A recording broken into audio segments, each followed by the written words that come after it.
Kuşu. Furkan yine televizyonun başına geçmiş, televizyondaki çizgi filmi seyrediyordu. Çok uzun zamandır televizyonun karşısındaydı. Annesi mutfaktan seslendi. "Furkan, yeter artık. Biraz da derslerine vakit ayır. Yakında göz doktoruna gitmek zorunda kalacağız. Bu kadar çok televizyon seyredilmez ki."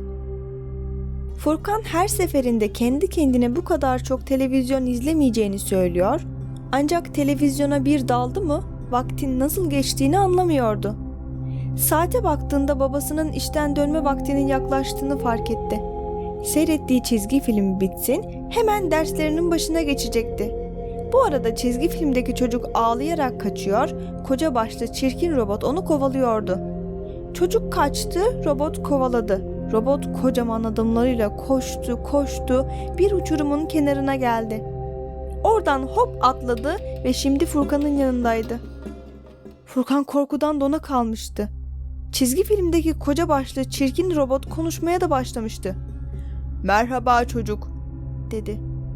Furkan cevap veremiyordu. Dili tutulmuştu sanki. Sonra kısık bir sesle, "Merhaba, ama sen nasıl geldin buraya?" diyebildi. "Ben senin gibi çocukların arkadaşıyım. Hayalinde beni nereye istersen oraya koyarsın." Furkan bunu hayal etmediğini düşündü. Acaba hayal etmiş miydi? Bilmiyordu. Kafası karıştı. "Ben hayal ettiğim için mi geldin?" "Sen," dedi çizgi filmdeki robot. "Televizyondaki çizgi filmleri ve kahramanlarını o kadar çok seviyorsun ki biz de senin yanına gelmek istedik." "Ama ben senin gelmeni istememiştim ki," dedi Furkan. Sözünü yeni tamamlamıştı ki arkasından Daltonlardan biri konuşmaya başladı. "Sen bizi hayallerinde o kadar büyüttün ki bizler de senin gibi oluverdik."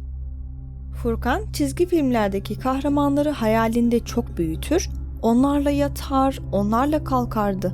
Defalarca izlediği filmlerdeki kahramanların neler yapacağını önceden bilse de yine filmi izlemeye devam eder, derslerini ihmal ederdi. Şimdi odanın içinde çizgi film kahramanları birer birer ortaya çıkıyordu. Kırmızı başlıklı kız koşuyor, kurt onu kovalıyor. Temel Reis ve Kaba Sakal kavga ediyor, öbür tarafta Safine sağlıyor. Red Kit atıyla odada koşturuyor. Gargamel Furkan'ın üzerine doğru geliyordu. Furkan bunlardan bazılarını hiç sevmez, hep onların yenilmesini isterdi. Şimdi çirkin robotlar, ne olduğu belli olmayan hayvanlar, çizgi film kahramanları odaya doluşmuş, bir oraya bir buraya koşturuyorlardı. Furkan nasıl hareket etmesi gerektiğini kestiremedi. En sonunda kulaklarını kapayıp "Çıkın dışarı, odamı hemen boşaltın," diyerek avazı çıktığı kadar bağırdı. Furkan'ın bağırmasına mutfakta yemek hazırlayan annesi koştu. Furkan elleri kulaklarında bağırıyor, ağlıyordu. Televizyonun sesi iyice açılmıştı ve televizyonda çizgi film vardı. Furkan'ın annesi televizyonu kapatıp oğluna sarıldı. "Furkancığım, ne oldu yavrum? Bak ben yanındayım," diyerek neler olduğunu anlamaya çalışıyordu. Furkan dili tutulmuşçasına hiç konuşmadan annesine sarıldı ve bir süre öylece kaldı. Annesi bir yandan Furkan'ın başını okşuyor, bir yandan da "Kimleri odadan çıkardın oğlum? Kimse yok ki," diye Furkan'ı sakinleştirmeye çalışıyordu. Furkan annesinin göğsünden başını kaldırıp odaya baktı. Gerçekten de etrafta kimsecikler yoktu. Çizgi film kahramanları, robotlar hepsi kaybolmuştu. Demek hayal görmüştü. O kadar uzun süredir televizyonda çizgi film seyrediyordu ki babasının dediği gibi hayalle gerçeği birbirine karıştırmıştı. Oturduğu yerden kalkıp odasına yöneldi. Bir yandan da hem kendine hem de annesine söz veriyordu.